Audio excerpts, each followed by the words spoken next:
Chapter 71 untitled chapter. Ekanshi Raj को घूर के, अगर आपको आज की रात मच्छरों के साथ बितानी है तो हम आपका बोरिया बिस्तर ग्राउंड में रखवा देते हैं। जब आपके पास हमें देने को पैसे आ जाए तब अंदर प्रवेश कर लीजिएगा। एकांशी की बात सुन के राज उसे देखता है, जो अभी भी उसे घुरके के देख रही थी। राज उसे देख, तू तो मेरी प्यारी सी छोटी सी मासूम सी गुड़िया है ना, इस बार उधार रख ले, आगे दे दूंगा। एकांशी राज को देख जबरदस्ती हंसते हुए, आप तो मेरे बड़े से अच्छे से जिम्मेदार से बड़े भाई हो ना, और इतने बड़े बिजनेसमैन को उधार लेते देख अच्छा नहीं लगता। या तो आप अपनी जेब खाली करो, वरना हम आपका सरप्राइज ग्राउंड में रेडी करा देते हैं। दोनों बहन भाई की नोकझोंक का मजा वहां खड़े सब लोग ले रहे थे। और आगे से क्या मतलब है आपका? माँ डैड क्या बार बार आपका गृह प्रवेश करेंगे? तभी पंडित जी के आवाज से सबका ध्यान टूटा। यजमान जल्दी कीजिए, मुहूर्त का टाइम निकल रहा है। राज उनकी बात सुन के 2 पैकेट एकांशी की तरफ बढ़ाते हुए, तुझे अभी और परेशान करने का मन था, लेकिन पंडित जी वेट कर रहे हैं और मुहूर्त का टाइम भी निकल जाएगा, जा जी ले अपनी जिंदगी। मैंने तेरा गिफ्ट तो बहुत पहले खरीद लिया था।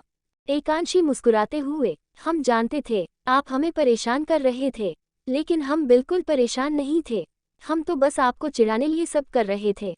राग एकांशी की बात सुन के आगे आके उसके माथे को चूम लेता है। बचपन से लेके मैंने अब तक जो पल खोए उन्हें अब जीना चाहता हूँ, तेरे साथ नोकझोंक भाई के साथ जिम्मेदारी निभाना, और तेरे चेहरे पर हमेशा ये मुस्कुराहट देखना।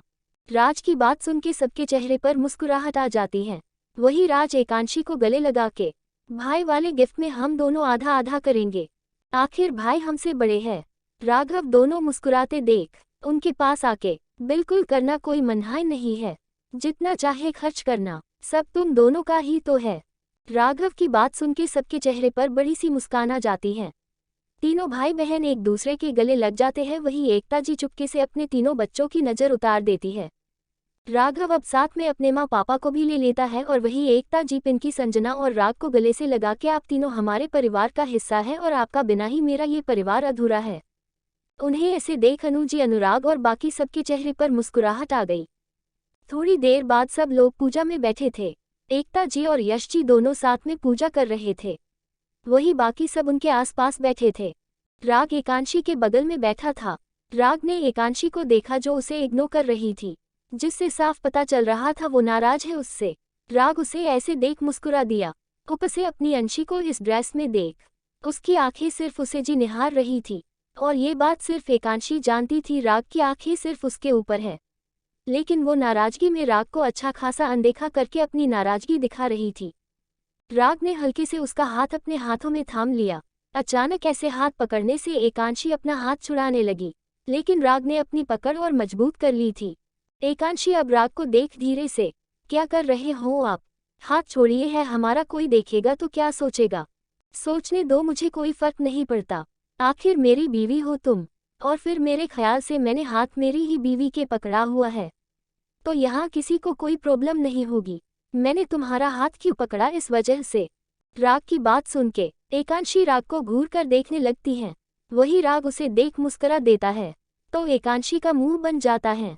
राग अपनी पकड़ उसके हाथ पर करते हुए चारों तरफ देख एकांशी का हाथ पकड़ एक साइड आ जाता है। वही एकांशी आंखें फाड़े राग के पीछे खींची चली गई। साइड में आके वो राग को देख, क्या कर रहे हो राग आप? ऐसे पूजा के बीच में से हमें यहाँ लाने का क्या मतलब? राग एकांशी की बात सुन के, तो क्या करता, जब से आई हो सिर्फ इग्नोर ही कर रही हो मुझे।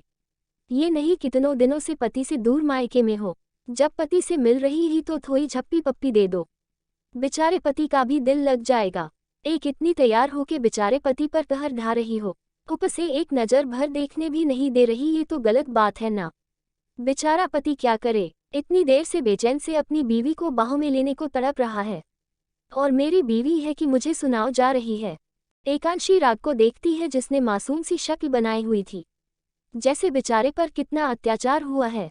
एकांशी राग को देख, आपकी चिकनी चुपड़ी बातों पर हमारे ऊपर कोई असर नहीं होगा, इसलिए ये कही और बोलिए।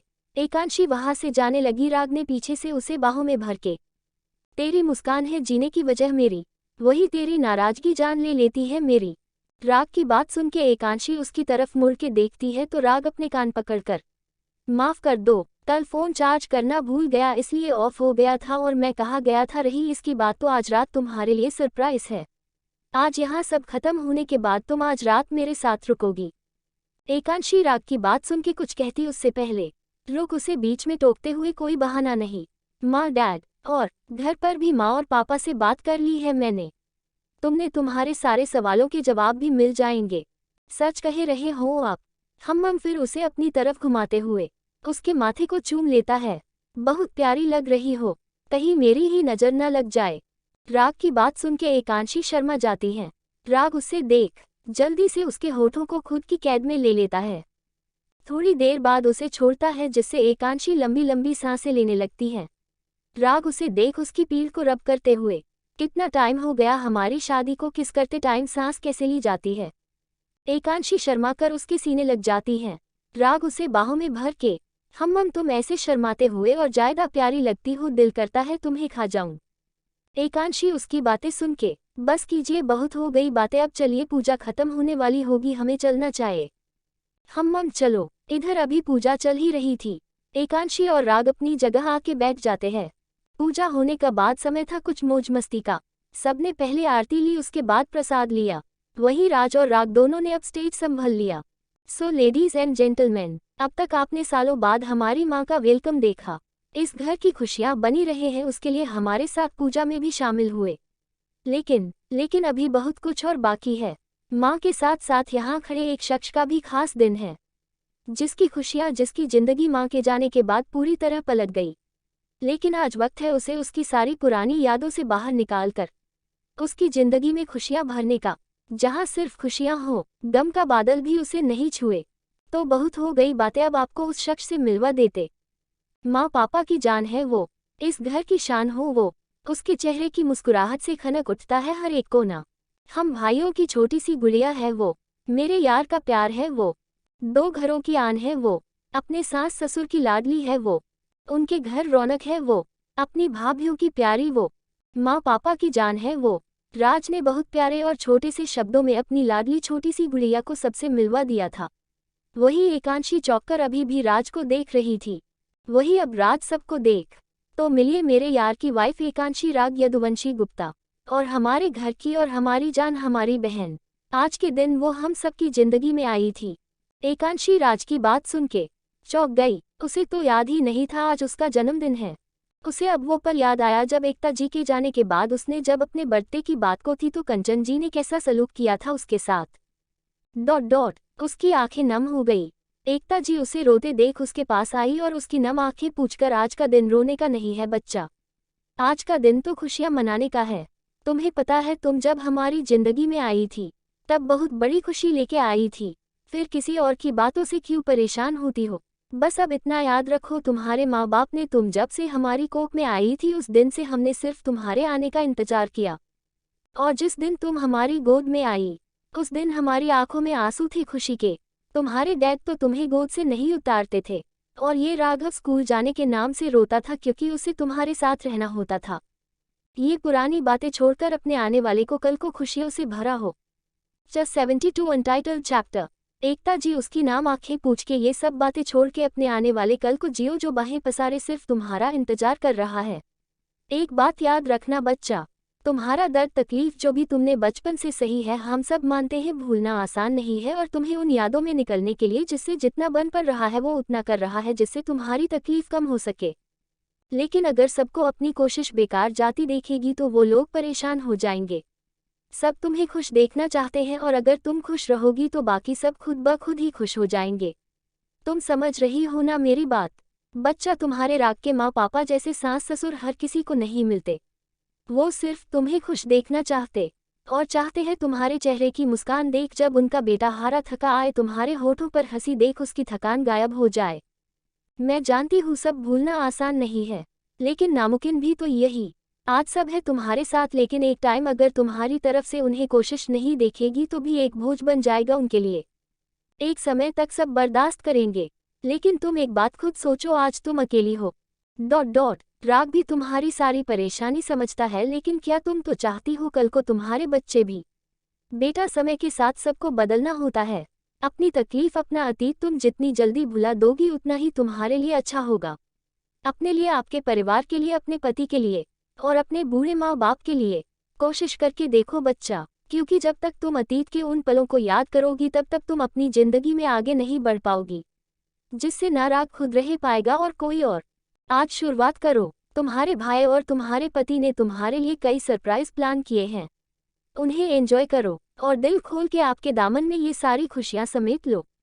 आओ एंजॉय करो इस पल को और इन सब की मेहनत को अपनी प्यारी सी मुस्कुराहट से मुकबल करो और अब से अपना हक मांगा करो। और फिर आज तुम्हारा दिन है, अपने भाइयों और पति को सस्ते में नहीं जाने देना। एकांशी अपनी माँ की बात सुन के मुस्कुरा दी। माँ, वादा करते हैं आपसे, अब से हम पूरी कोशिश करेंगे। एकता की खुश होकर उसका माथा चूम लिया और प्यार से, हमारी जिंदगी में आके उसे पूरा करने के लिए धन्यवाद, जन्मदिन की हार्दिक शुभकामनाएं। थैंक यू माँ। हमारे जन्म के दिन क्या हुआ हमें पता नहीं, लेकिन आज का हमें पता है। आज हमारा नया जन्म हुआ जहाँ हमारे से भरा पूरा परिवार है। एकता जी उसकी बात सुन के मुस्कुरा दी। वही उसे सामने देखने का इशारा करने लगी, जहाँ राज और राग परेशान होकर एकांशी को देख रहे थे। उसकी नम आंखें सबने नोट की। उसके बाद बेशक एकता जी की आवाज नहीं सुनी सबने, लेकिन एकांशी के चेहरे पर मुस्कुराहट आती ही बाकी सबने भी चैन की सांस ली। वही एकांशी भी सामने की तरफ देख मुस्कुरा दी। उसे देख दोनों दोस्तों ने एक दूसरे को देखा और मुस्कुराते हुए उसे देखा, फिर प्रोग्राम को आगे बढ़ाया। राग अब आगे आके, हाँ जी, तो अब आप सबको ये भी मालूम हो गया कि मेरी शादी हो चुकी है और मेरा ये दोस्त अब मेरा साला बन चुका है। और मेरी शादी किससे हुई है तो उसे थोड़ी देर में हम बुलाएंगे, उससे पहले आप सबको कुछ दिखाना चाहते हैं। राज ने दीवार पर लगा पर्दा हटा दिया, जिसके बाद वहाँ एकांशी के बचपन से लेके उसकी शादी की फोटो थी। हॉस्पिटल में यश जी गोद में उन्हें अपनी नीली आंखों से टुकुर टुकुर देखती हुई। एकता जी और यश के साथ उनकी गोद पहली बार इस घर में कदम रखना। राघव के हाथ में छोटी सी गुड़िया के हाथ से एकता जी का उसे राखी बंधवाना। कहीं घर के आंगन में घुटनों के बल इधर उधर भागना, कहीं अपने नन्हे नन्हे पैरों से भागते हुए यश जी को अपने पीछे भागना। कभी घोड़े बने राघव की कमर पर बैठे खिलखिला के हंसना, कभी अपने आगे के दो दांत दिखाकर एकता जी के साथ खेलना। राग के साथ मंडप में फेरे लेना, उसके साथ गृह प्रवेश। दोनों को कितनी फोटोज दीवार पर थी। कहीं राग का उसे प्यार से निहारना, जाने कितनी ही फोटोज उस दीवार पर लगी थी। एकांशी की आंखें सबको देख नम हो गई। उसने जिस दिन को अपनी जिंदगी से भुला दिया था, उसके डैड ने बचपन से लेकर अब तक उसकी हर याद को समेटा हुआ था। हाँ, डैड ने ही तो किया होगा। राज तो अब उनकी जिंदगी में आया है और राग वो भी सिर्फ शादी वाले दिन से उसे जानता है। राघव कभी इतना घर रहा नहीं और एकता जी वो तो खुद मजबूर थी, तो फिर उसकी इतनी छोटी से छोटी याद सिर्फ यश जी के पास ही हो सकती थी। उसकी नज़र यश जी की तरफ घूम गई। वही यश जी पहले ही उसे देख रहे थे। उनकी नम आंखें देख वो भाग के उनके गले से लग गई। वो धीरे से सिसकते हुए, हमें लगा आप माँ के जाने के बाद हमें भूल गए, लेकिन हम गलत थे डैड, आप तो। एकांशी आगे कुछ बोलती उससे पहले यश जी उसे रोकते हुए, कुछ नहीं किया मैंने। बेशक मैं मजबूर था कि अपनी छोटी सी गुड़िया के सपनों को पूरा नहीं कर पाया। उसका मासूम सा बचपन मेरी आंखों के सामने खो रहा था और मैं कुछ नहीं कर पाया। लेकिन मेरे पास मेरी डॉल की सारी यादें हैं, वो चाहे अच्छी हो या बुरी, लेकिन मेरी गुड़िया के जिंदगी में अब कोई बुरी याद नहीं होगी। को होगा सब अच्छा होगा, इसलिए बुरी यादों का यहाँ कोई मतलब नहीं था। मैं हमेशा से बस यही चाहता था तुम हमेशा खुश रहो। तुम्हारी जिंदगी में कोई भी दर्द तकलीफ आने से पहले वो हमारे पास आए, और अब तकलीफ का साया भी हम हमारी गुड़िया पर नहीं पड़ने देंगे। आज से अपनी नई जिंदगी की शुरुआत करो। तुम्हारे भाई और पति ने बहुत कुछ तैयार किया है तुम्हारे लिए। उस पल को जियो और अपनी मुस्कान से उनकी इस मेहनत को सफल करो, समझ गई ना? एकांशी हमें सिर हिला के अपने डैड की तरफ इशारा कर देती हैं। वही यश जी मुस्कुराकर उसका माथा चूम के जन्मदिन की बहुत बहुत बधाई। राग और राज अब सबका ध्यान अपनी तरफ खींचते हैं। कुछ वीडियो आपके सामने है। राज ने एक वीडियो प्ले को जिसमें बचपन में जब एकांशी को लेके एकता जी में गृह प्रवेश किया था, उसके बाद उसकी हर एक छोटी से छोटी चीज उस वीडियो में रिकॉर्ड थी। राग और उसकी शादी की वीडियो। एकांशी सबको देख बहुत भावुक हो गई। उसका गला भर आया था। राघव उसके पास आके उसे बाहों में भर के, हम सबकी जान है तू, और सबसे ज्यादा डैड की। तू सोच भी नहीं सकती, जब जब डैड ने तुझे तकलीफ में देखा है उतनी ही तकलीफ उन्होंने सही है। जब जब तू भूखी सोई है। डैड के गले से भी निवाला नहीं उतरा है। डैड ने कभी बताया नहीं क्योंकि वो मजबूर थे और उनकी मजबूरी अपनी जगह सही थी। डैड मम्मा के साथ आगे बढ़े, उसके लिए जरूरी है तेरा सबके से खुश रहना और अपने अतीत को अपनी जिंदगी से बिल्कुल खत्म करना, वरना डैड कभी खुश नहीं रह पाएंगे। उनका ये गिल्ट कि उन्होंने मजबूर होकर अपनी बेटी के साथ नाइंसाफी की उन्हें मार डालेगा। उन्हें ये गिल्ट हमेशा रहेगा कि एक पति का फर्ज निभाने में वो एक पिता का फर्ज भूल गए। इसलिए उनके लिए अब तेरी खुशी ज्यादा मायने रखती है। तू समझ रही है ना? एकांशी राघव के गले लगकर जी भाई, आप चिंता मत कीजिए। तभी राज की अनाउंसमेंट उनके कानों में पड़ती है।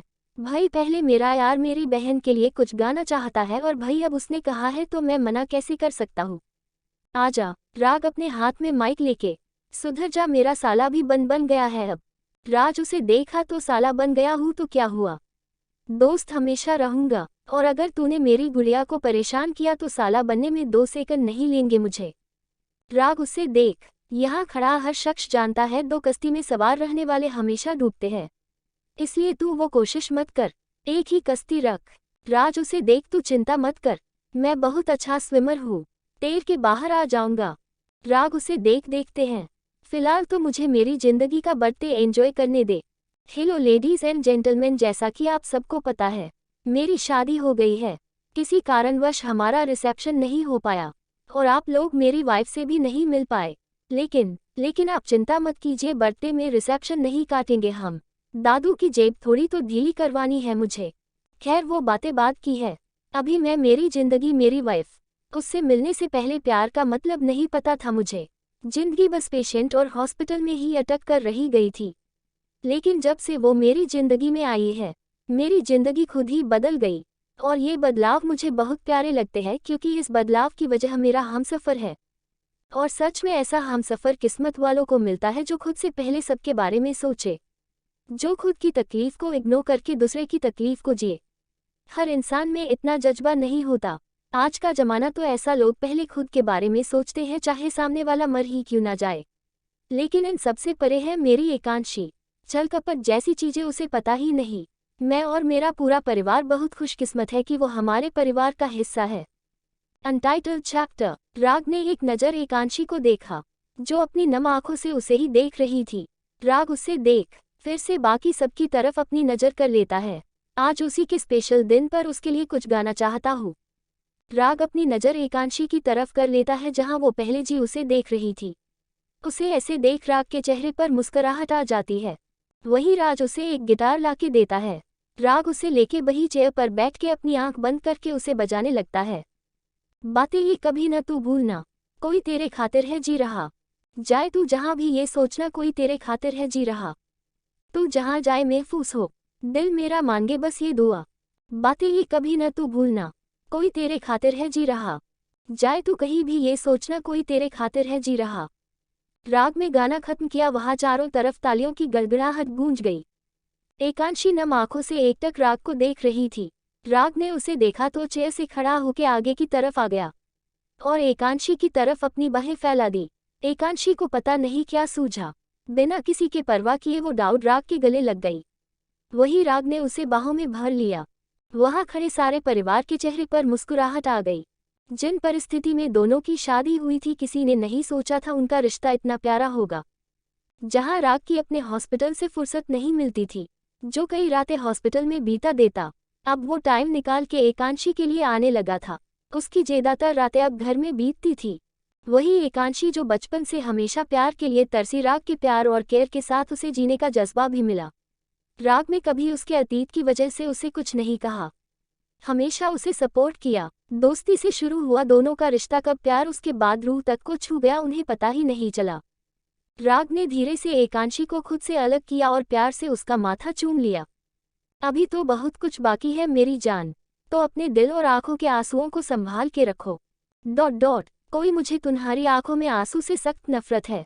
बस दिल थामे अपने इस स्पेशल डे को एंजॉय करो और अपनी इन बेकाबू नजरों से मुझे बेचैन मत करो, वरना तुम्हारे भाई को जो ये थोड़ा टाइम दिया है इसे भी मैं चुरा लूंगा। फिर शिकायत मत करना तुम्हें फैमिली के साथ बर्थडे नहीं मानने दिया। So enjoy. तुम्हारी आंखों की बेकारी को रात को चेक करते हैं। अब चलो आगे देखो होता है क्या। फिर उसे छेड़ते हुए, मुझे तो पता ही नहीं था मेरी बीवी इतनी बोल्ड है, मतलब दोनों फैमिली इतने सारे गेस्ट के आगे मुझे गले लगा लिया। मेरी तो किस्मत ही चमक गई।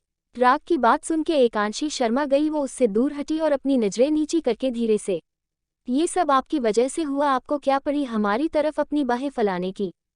राग उसे टीस करते हुए, ओह तो ये बात, मुझे ऐसे देख मेरे आलिंगन में आने से खुद को रोक नहीं पाई तुम। फिर तो गलती मेरी है, कोई बात नहीं। वैसे मैंने तुम्हारे लिए पीछे जो सुंदर से लड़की आ रही थी उसके लिए अपनी बाहें खोली थी। अब तुम्हें गलतफहमी हुई, उसमें मैं क्या करूं। राग उसे एक बार फिर छेड़ते हुए कहता है। एकांशी उसकी बात सुन के चीर गई। ऊपर से किसी और लड़की के बारे में जिक्र सुन के वो आग में घी का काम कर गया। एकांशी नीचे उतरते वक्त अपने पैरों में पहनी हुई हील राग के पैरों पर जोर से दबा के, हमसे बात करने की जरूरत नहीं है, जाए उसी चुड़ैल से बात करो। राग अपने पैर पर जोर से हिल लगने की वजह से पैर पकड़ लिया, लेकिन जब सबको देखा जो राज की बात सुनने में व्यस्त थे, उसने चैन की सांस ली और अपने पैर को 2 बार झटक के, ये लड़की दिन ब दिन खतरनाक होती जा रही, सीरियसली इसने मेरी ही बैंड बजा दी। राग बेटा तेरे ऊपर ये कहावत बहुत अच्छी जचती है, अपने पैर पर कुल्हाड़ी मारना, लेकिन तूने तो सिर्फ पैर पर नहीं पूरी की पूरी खुद पर कुल्हाड़ी गिरा दी। चल फिलहाल अपने दोस्त के पास चल, वरना उसके अंदर भाई वाला रूप जाग जाएगा और दोस्त से साला बनने में 1 सेकंड नहीं लगेगा उसे। साला ये कहावत तो सुनी थी है, दोस्त कामिना होता है, लेकिन आज ये पता चला दोस्त ही नहीं साला भी कमीना होता है। वो अब उसकी तरफ बढ़ जाता, वही एकांशी नीचे एक अपनी भाभीयों के पास खड़ी हो जाती है। राग उधर आता है जहां राज अब यश जी को बुला रहा था। यश जी मुस्कुराते हुए वहां आके, हेलो एवरीवन, मुझे बहुत खुशी हुई आप सब यहाँ उपस्थित हुए मेरी बेटी को अपना आशीर्वाद देने के लिए।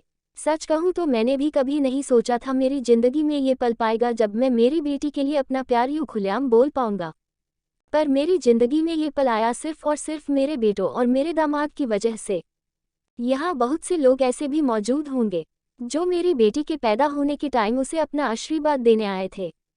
यहाँ बहुत से लोग ऐसे भी होंगे जब मेरी बीवी के हमेशा के लिए जाने की खबर सुन के यहाँ शरीक होंगे, और उनके मन में सवाल भी होगा कि जब सालों पहले वो चली गई थी एक ऐसी जगह जहाँ से कोई वापस नहीं सकता, फिर इतने सालों बाद जब मैंने अपनी पत्नी की बहन से शादी कर ली थी, तो अब पत्नी लौटने के बाद उस बेचारी क्या होगा। मैं जानता सबके मन में ये भी सवाल होगा कि मेरा तो एक ही बेटा था, फिर ये कौन है। वो राज की तरफ इशारा करते हैं, सब उन्हें देखने लगते हैं। यश जी उन्हें देख चौंकिए मत, ये हमारी समाज का नजरिया सोच है और मैं भी इसी समाज का हिस्सा हूँ, इसलिए आपके सबके मन में उठ रहे सवालों को समझ सकता हूँ और मैं जवाब देना चाहता हूँ। सालों से चुप रहा और ये मेरी गलती रही। सो लेडीज एंड जेंटलमैन, सच ये है कि मेरी वाइफ कभी मरी ही नहीं थी, वो हमेशा से जिंदा थी। बस ये चाल थी किसी के जिसने मेरे हंसते खेलते परिवार को बर्बाद कर दिया, जिसने मैं नवजात बच्चे को बदल के उसकी जगह एक मरा हुआ बच्चा रखकर उसे अनाथों की जिंदगी दे दी। जी मेरे राघव के बाद मेरी पत्नी ने एक और बच्चे को जन्म दिया था, जिसे हमारी गोद में आने से पहले ही दूर कर दिया गया। वो तो भगवान को हम पर और हमारे बच्चे पर दया आ गई, इसलिए उसने इसे हमें वापस भेज दिया। वो राज को अपने पास बुला के, मेरा छोटा बेटा राज गुप्ता, और मैं अनाउंस करता हूँ, मेरा बड़ा बेटा राघव मेरी कंपनी का एमडी और मेरा छोटा बेटा मेरी कंपनी का सीईओ है। अब सालों अपनी पत्नी से दूर रहा हूँ, मेरा बाकी का समय सिर्फ मेरी पत्नी का है। राघव और राज के लिए ये बहुत बड़ा झटका था, उन्हें इस बारे में कानो कान खबर नहीं थी। यश जी अब एकांशी को देख, आप सब मेरी गुड़िया की जन्मदिन की शुभकामनाएं देने के लिए आज जमा हुए हैं, तो मेरी आप सबसे हाथ जोड़ के विनती है, आप सब दिल से मेरी बेटी के प्रार्थना करना कि अब उसे कोई तकलीफ दुख छू भी नहीं पाए, क्योंकि एकता जी के जाने का सबसे ज्यादा असर मेरी गुड़िया की जिंदगी पर पड़ा। उसने छोटी सी उम्र में ही वो सहा, वो शायद कोई बड़ा नहीं सह पाए, लेकिन मेरी छोटी सी गुड़िया ने हार नहीं मानी और मैं ये अनाउंस करता हूँ, मेरी प्रॉपर्टी का जो बाकी का हिस्सा है वो मेरी बेटी मेरी गुड़िया के नाम करता हूँ। चूंकि वो एक डॉक्टर बनने की तैयारी कर रही है तो ये डिसीजन उसका होगा, उसे कौन संभलेगा। और दूसरी बात, वो अब ओम जी राग के दादू की तरफ देख बोलते हैं, माफ कीजिएगा बाबूजी, आपसे बिना सलाह मशवरा किए एक बहुत बड़ा फैसला ले रहा हूँ, लेकिन ये हम दोनों चाहते हैं। हमारी इकलौती बेटी है एकांशी, राज और एकता जी उसकी शादी देख ही नहीं पाए और मैं और राघव मजबूरी के चलते कुछ कर नहीं पाए, न ही राग और एकांशी अपनी शादी की रस्मों को जी पाए। इसलिए मैं चाहता हूँ, मतलब सारा परिवार चाहता है, एकांशी और राग की शादी पूरी रस्मों रिवाजों से हो। अगर आपकी मर्जी हो तो। घर में सबके चेहरे पर मुस्कुराहट आ जाती है। ओम जी, उन्हें देख तुमने तो हमारे दिल की बात बोल दी। हम तो कब का चाहते हैं। हमारे दोनों बच्चे दिल से इस पवित्र बंधन में बंधे, हमें कोई आपत्ति नहीं है। वही एकांशी और राग सबकी नजरें अपनी तरफ देख अपनी नजरें इधर उधर करने लगते हैं। यश जी, अब सबको देख। आप आते हैं मेरी पत्नी की बहन पर। सच ये है, मैंने और उसने कभी शादी की ही नहीं थी। मेरी जिंदगी में मैं एकता की जगह किसी को दे ही नहीं सकता था। तभी मेहमानों से आवाज आई, फिर आपकी वो दूसरी बेटी। यश उधर देखते हुए, गुड क्वेश्चन। वो मेरी बेटी नहीं थी। आप लोग खुद सोचिए, वो मेरे राघव के साथ की है और राघव के बाद मेरे 2 बच्चे और हो हुए। मेरी एकांशी राघव से 5 साल छोटी है। फिर एकता को गायब करना। उस वक्त मेरा राघव 10 साल का था, तो इतने साल उसने अपनी बच्ची को क्यों छिपा के रखा? क्यों एकता के जाने के बाद वो अचानक से उस बच्ची को लेके आई और बोल दिया मेरी बेटी है? तभी राज एक रिपोर्ट स्क्रीन पर दिखाते हुए, इसमें साफ साफ है डैड का सुनैना से कोई रिश्ता नहीं है, बल्कि मेरी मासी तो मेरे डैड को ब्लैकमेल कर रही थी। दरअसल आज इस पार्टी में मीडिया मौजूद थी जिसके लिए यश जी कहा था। वो आज सारे राज खोलना चाहते थे ताकि आगे उनकी जिंदगी चैन से बीत सके। Just 74 untitled chapter.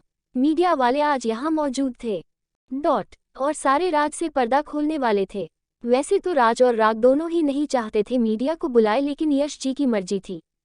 वो अब डर के नहीं जीना चाहते थे। वो नहीं चाहते थे जब वो घर के बाहर निकले तो कोई उन्हें या उनके बच्चों को गलत कहे, इसलिए वो सबके जवाब देना चाहते थे। सबको सच से रूबरू कराने चाहते थे। सबको बताने चाहते थे कि उनकी पत्नी सिर्फ एक ही है। उन्होंने कभी अपनी पत्नी को बहन से शादी नहीं की। पहले वो मजबूर थे जो किसी को सच नहीं बता पाते थे। वही उनकी बेटी, उनकी गुड़िया भी यही समझती थी कि उसके डैड ने उसकी मां के जाते ही उसे छोड़ दिया। एकांशी ने कभी अपने डैड से सवाल नहीं किया था, लेकिन अपनी बेटी की आंखों में उन्होंने ये सवाल पढ़ा था। बेशक एकांशी ने कभी अपनी जुबान पर नहीं लाया, पर वो एक बाप थे जिसे अपनी बेटी की आंखों को भाषा पढ़नी आती है। जब वो बोलना नहीं जानती थी तब वो उसकी भाषा समझ ले लेते थे। तो अब तो वो बड़ी हो गई। यश जी अब अपनी आगे की जिंदगी सुख चैन और सुकून से बिताना चाहते थे। अतीत की गलती फिर से दोहरा कर अपने रिश्ते में कोई कड़वाहट या दूरी नहीं चाहते थे। न ही वो चाहते थे पिछली बार की तरह फिर से कोई तीसरा इस बात का फायदा उठाए। इस बार वो अपने सभी रिश्तों को शीशे की तरह साफ और पारदर्शी रखना चाहते थे। यश जी एक गहरी सांस लेके, सबको देख आप सबको जान के बहुत अचंभा होगा कि मेरी पत्नी के मरने पर जब हम सब बेसुध से थे और मेरी गुड़िया उस लाश को अपनी मां समझ के रो रही थी। उस वक्त मेरा पत्नी इसी घर में सब अपनी आंखों से देख रही थी। मजबूर इतनी थी कि चाहे कर भी अपने परिवार को संभाल नहीं पा रही थी। चाहे कर भी अपने रोते हुए बच्चे को चुप नहीं करा पा रही थी। चाहे कर भी अपनी रोते रोते बेहोश हुई गुड़िया को अपनी गोद में लेके दुलार नहीं पा रही थी। और सब किसी और नहीं, मेरी पत्नी की छोटी बहन ने ही किया। उसने जाने कब से हमारे परिवार को बर्बाद करने की ठान ली। वो भी सिर्फ इसलिए कि मेरे पापा ने उसकी जगह एकता को पसंद किया। और इसी नफरत ने उसने न सिर्फ हमारी जिंदगी बल्कि मेरे बच्चों की जिंदगी भी खराब कर थी। मेरी छोटी सी गुड़िया को सबसे ज्यादा तंग किया उसने। किसी ने सही कहा है, अपनी माँ के अलावा कोई दूसरी औरत किसी के बच्चे को प्यार नहीं दे सकती। जो तकलीफ एक माँ को अपने बच्चे से होती है वो तकलीफ किसी और को नहीं महसूस होती। और यही मेरी गुड़िया के साथ हुआ। एकता के जाने बाद उसकी सारी जिंदगी बदल गई। उसका सारा बचपन, उसके चेहरे की हंसी ही गायब हो गई। और मैं चाह कर भी कुछ नहीं कर पाया। मेरी बच्ची की जिंदगी मेरे सामने बेरंग हो रही थी और मैं दर्शक बने सिर्फ देखता रह गया। जब अकल आई तब तक मेरी गुड़िया मुझसे बहुत दूर हो गई। मैंने भी उसे कंचन से बचाने के अब्रॉड भेज दिया। आप सब सोच सकते हैं, जब एक माँ अपने बच्चों को तकलीफ में देखने के बाद भी उसके पास नहीं आ पाती तो क्या बीतती है उसके दिल पर। हम लोगों में कोई भी इस बात का अंदाजा नहीं लगा सकता। फिर एकता में तो सालों से ये सहा है। आप लोग सोच भी नहीं सकते कि आपके घर में इतनी नदी साजिश रची गई है। एकता अपने ही घर में हमारे बेडरूम में कैद थी और किसी को कानो कान खबर तक नहीं हुई। सालों से उसे टॉर्चर किया गया, लेकिन उसने हिम्मत नहीं हारी और आज वो हम सब के बीच है। आप लोग में कोई भी नहीं सोच सकता कोई सगी बहन अपनी ही बहन के साथ ऐसा बर्ताव कर सकती है। अपनी बहन के परिवार को बर्बाद करने में उसने कोई कसर नहीं छोड़ी। तभी भीड़ में से आवाज आई, अगर मिसेज गुप्ता इतने सालों से अपने ही घर में अपने ही बेडरूम में थी तो आपको कैसे नहीं पता चला? यश जी अब सामने देखते हुए, हम सही बोल रहे हो। एकता के जाने के बाद मैंने कभी उस कमरे में कदम नहीं रखा, क्योंकि एकता के जाने बाद वो कमरा मुझे काट खाने को दौड़ता था। फिर मैं नीचे रूम में शिफ्ट हो गया और कंचन ने उस कमरे से ताला लगा दिया। तभी यश जी का दिमाग थनका, वो मन में, लेकिन उस दिन में रूम में गया एकता का फोन और लेटर मिला। उस वक्त तो एकता रूम में नहीं थी। फिर खुद को संभाल के बाद में उसी से पूछ लूंगा। यश जी अब सबकी तरफ देख, अब सब जानना चाहते होंगे आखिर मेरी ऐसी क्या मजबूरी थी जो कंचन मुझे ब्लैकमेल कर पा रही थी। तो सुनो। इसके बाद यश जी ने सारी बातें क्लियर कर दी। वो सबको तरफ देखकर, अब भी किसी के सवाल है? तभी एक बुजुर्ग वहां आके, नहीं बेटा, तुमने और तुम्हारे परिवार ने बहुत मुश्किल वक्त का सामना किया है। मैं भगवान से प्रार्थना करूंगा अब तुम्हारे दुखों का अंत करे। फिर एकांशी के सिर पर हाथ फेरकर, खासकर इस बच्ची के, बहुत छोटी उम्र में इसने बहुत कुछ सहा है फिर भी हार नहीं मानी। बहुत बहादुर हो तुम। यश जी नम आंखों से अपनी बेटी को देख रहे थे, वही बाकी सबको आंखें भी नम थी। भगवान अच्छे लोगों की परीक्षा जरूर लेते हैं, लेकिन उसकी जिंदगी दुखों का अंत भी वही करते हैं। और वही इंसान कितनी भी चालाकी कर ले, भगवान के आगे उसकी सारी चालाकियां उन्हें मत देने के लिए कोई ना कोई आता जरूर है। जैसे तुम्हारी जिंदगी को बर्बाद करने वाली के लिए भगवान ने तुम्हारे लिए राज जैसा बेटा और राग बेटा जैसा दामाद दिया। वरना तुम खुद सोचो, जिस बच्चे को तुम सब मरा हुआ मान चुके थे, वो तुम सबकी जिंदगी का हिस्सा बन गया। वही अपनी पत्नी को भी तुम मरा हुआ मान चुके थे, लेकिन तुम्हारे बच्चों ने तुम्हें वो भी लौटा दी। यश जी उनकी बात सुन के, आप सही बोल रहे हो काका। सो लेडीज एंड जेंटलमैन, आप सबको अपने सवालों के जवाब मिल गए होंगे। तो अब मैं मेरी बेटी के लिए कुछ सुनना चाहता हूँ। माँ की परछाई, पिता का ख्वाब हो तुम, कांटों के बीच खिला गुलाब हो तुम सिर्फ बेटी नहीं हम सबकी जान हो तुम। छोटी सी प्यारी सी नन्ही सी आई कोई परी। राघव अब एकांशी के पास जाके गाने लगा, हो छोटी सी प्यारी सी नन्ही सी आई कोई परी, भोली सी न्यारी सी अच्छी सी आई को परी। अब राज एकांशी के पास आके गाने लगा। सब लोग मुस्कुराते हुए उन्हें देख रहे थे, वही एकांशी नम आंखों से सबको देख रही थी। आ छोटी सी प्यारी सी नन्ही सी आई कोई परी। इस बार एकता जी एकांशी के पास आके उसका माथा चूम लिया। भोली सी न्यारी सी अच्छी सी आई कोई परी। यश जी एकांशी के पास आके उसकी नम आंखें साफ करते हुए, पालने में ऐसे ही झूलती रहे, खुशियों की बहारों में झूमती रहे, गाते मुस्कुराते संगीत की तरह, दुनिया लागे रामा के गीत की तरह। रा रा रू रारा रारा रू। छोटी सी प्यारी सी नन्ही सी आई कोई परी, भोली सी न्यारी सी अच्छी सी आई कोई परी। सरगम जानू ना शुर पहचानू ना, सरगम जानू ना शुर पहचानू ना। जाने कैसे फनकार बन गया। सबसे यारी है नातेदारी है, जिसको चाहा वो यार बन गया। मुझको तो जो दिया रब ने ही दिया, आया जो दिल में वो मैंने पा लिया, आया जो दिल में वो मैंने पा लिया। गाते मुस्कुराते संगीत की तरह, दुनिया लागे रामा के गीत की तरह। रा रा रू ररा रार रू। सारे हाल में तालियों की गड़गड़ाहट गूंज गई। राग अब वहाँ केक लाते हुए, चलो भाई बहुत हो गई मस्ती, केक कट करते हैं उसके बाद खाना पीना हो जाए। सबने मिलके हमें सिर हिला दिया। एकांशी ने केक कट लिया और एक एक करके सबको खिला दिया। मौज मस्ती बहुत हो गई थी। अब बारी थी खाने पीने की, इसलिए सब लोग खाना खाने लगे। एकांशी को सबने मिलके खाना खिलाया। वही दूसरी तरफ कंचन लाइव सब कुछ वीडियो में देख रही थी। उसका ध्यान जब टूटा जब राज की सेक्रेटरी हर्ष ने उसके सामने खाने प्लेट रखी। लो पेट भर के खाओ। वो वहां से चला गया। सुनैना अपनी माँ को देख, माँ ये सब क्या है? मेरे डैड कौन है?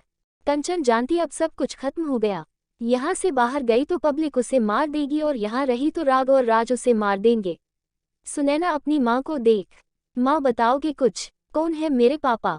कंचन जी उसके ऊपर चिल्लाते हुए, शहर का बहुत बड़ा गुंडा था मेरा बाप। मेरा जिस्म मिल गया तो चला गया किसी और के जिस्म से खेलने, और छोड़ गया तुझे मेरी कोख में, और सालों बाद एनकाउंटर में मारा गया। मर गया तेरा बाप। फिर आपने अपनी बहन के साथ इतनी बड़ी साजिश क्यों रची माँ? क्या मिला आपको? सबसे सबको जुदा करके क्या मिला आपको? राज को उसके माँ बाप से दूर करके, क्या मिला आपको एकांशी को इतनी तकलीफ देके?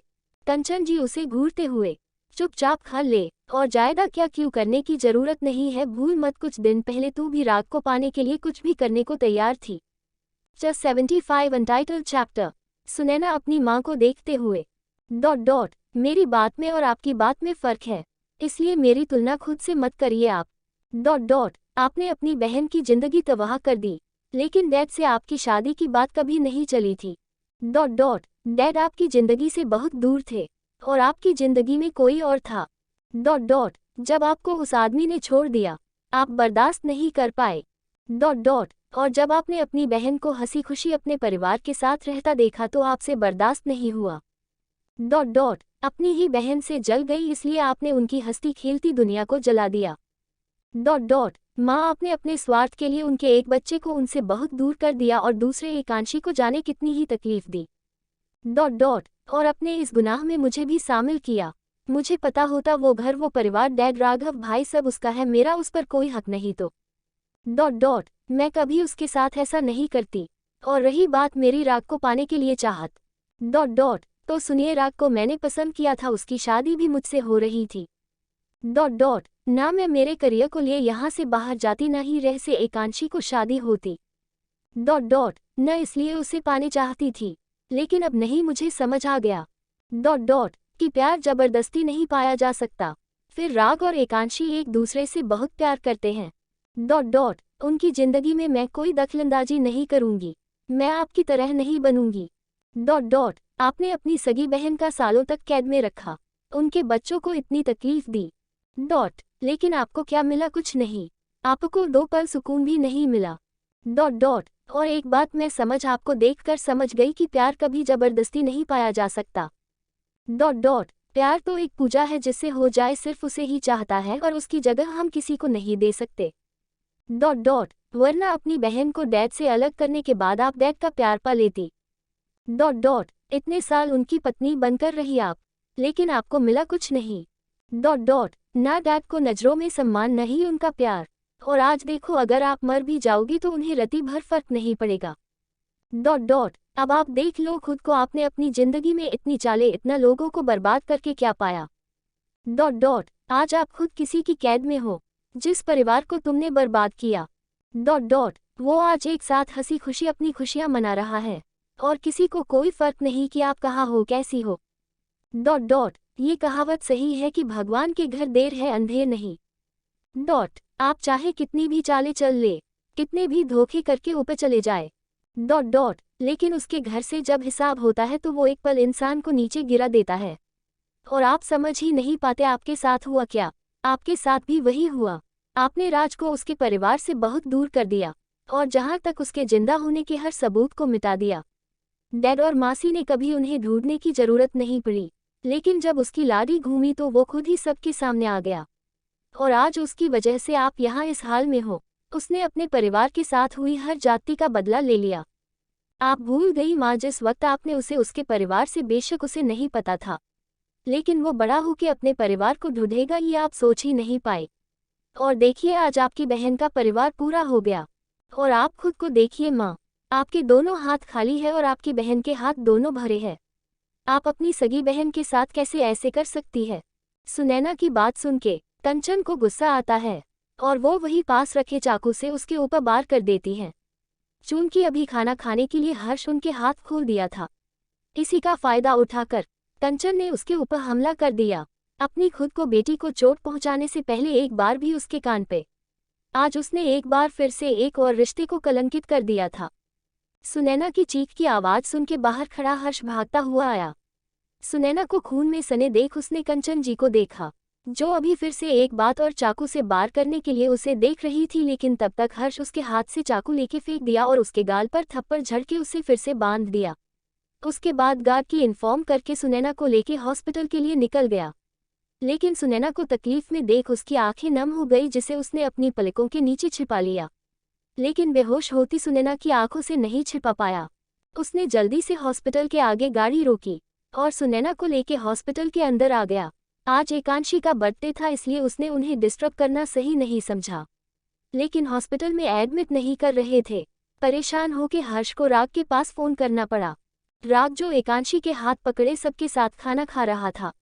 अचानक हुई रिंग बेल से राग का ध्यान टूटा। राग ने अपना फोन देखा और हर्ष का कॉल देख जल्दी से एकांशी का हाथ छोड़ सबको एक्सक्यूज मी कहते हुए बाहर की तरफ बढ़ गया। वही एकांशी जो कब से राग से अपना हाथ छुड़ाने की कोशिश कर रही थी। अचानक राग के हाथ छुड़ाने से कभी अपने हाथ को देखती तो कभी उधर जिधर राग गया था। वही राज एकांशी को देख रहा था। उसने उसे देख धीरे से, बुढ़िया खाना खाओ, राग हॉस्पिटल से कोई कॉल आया होगा इसलिए चला गया, आ जाएगा अभी। एकांशी हाँ में सिर हिला के अपने खाने पर ध्यान देने लगी, लेकिन उसका ध्यान अब खाने पर कहाँ लगने वाला था। वही दूसरी तरफ राग ने फोन उठाया। हर्ष ने उसे बोलने का मौका दिए बिना ही, सर सॉरी इस वक्त कॉल लगने के लिए, लेकिन अर्जेंट था। हम इट्स ओके बोलो। हर्ष गहरी सांस लेके सारी बात बता दी। राग परेशान हो के हम मैं वहाँ डॉक्टर चेतन को इन्फॉर्म कर देता हूँ, तुम टेंशन मत लो। राग ने डॉक्टर चेतन को कॉल करके सुनैना का ट्रीटमेंट करने का बोला और उसे इन्फॉर्म करने का बता कॉल कट कर दिया। तभी राज का हाथ राग के कंधे पर आया। इतने इम्पोर्टेंट डे पर एकांशी को छोड़ने का मतलब, तुम्हें पता है तुम्हारे आने के बाद ही उसने खाना नहीं खाया। और राग उसे देख लग रहा है जैसे कल रात के बाद उसके दिमाग में कुछ और ही शक पैदा हो गया है। राग राज को देख गंभीर आवाज में, हमारा प्यारा इतना कमजोर नहीं, और तू उसकी चिंता मत कर, आज रात पूरी उसकी है, यहाँ सब फंक्शन खत्म हो गया है। एकांशी को अपने साथ लेके जाऊंगा मैं, और तेरी बहन ने तेरे और राघव जीजू के रूम को डेकोरेट कराया है, इसलिए अपना डे भी एंजॉय करना, फिर कल सुबह फार्म हाउस चलना है। राग की बात सुन के, लेकिन एकांशी ने ये सब कब किया? उसने किया नहीं, बस मुझे ऑर्डर दिया, और अपनी जान का ऑर्डर कैसे मना कर सकता था, इसलिए सब सेट कर दिया। राग शाम की यादों में खो गया जब वो एकांशी के साथ रूम में था और एकांशी ने उसे राज और राघव का रूम रेडी करने को बोला था। राग को ख्यालों में देख, राज अभी किसका कॉल था, कुछ हुआ है? राग अब राज को देख। राग ने राज को सारी बात बता दी। फिर राज को देख, अभी कहीं नहीं जाना, कल सुबह साथ चलते हैं। मुझे तो यकीन नहीं हो रहा कोई अपनी बेटी के साथ ऐसा कैसे कर सकता है। राज के कंधे पर हाथ रखकर, जो इंसान सिर्फ अपने बारे में सोचे वो कुछ भी कर सकता है। उसके बारे में सोचकर खुद को परेशान मत करो और आज का दिन एंजॉय करो, अब उसका फन कुचलने का वक्त आ गया है। राज को देख। राज, मुझे लगता है हर्ष के दिल में सुनैना को लेके कि कुछ है। आज उसकी चोट के बारे में जब वो बता रहा था, जब उसकी आवाज में अलग ही बेचैनी दिखी। राग की बात सुन के, मैंने भी नोटिस किया है, लेकिन अभी कुछ कह नहीं सकते, क्योंकि अब तक का रिकॉर्ड देखे तो सुनैना हर्ष के लायक नहीं है। हर्ष बहुत ही समझदार और गंभीर लड़का, माँ बाप कुछ सालों पहले एक सड़क हादसे में मारे गए, तब से अकेला है। लेकिन अगर जरा भी लगता है सुनैना तुझे भूल किसी और को अपनाने के लिए तैयार है तो शायद हर्ष को भी एक अच्छा जीवनसाथी मिल जाएगा।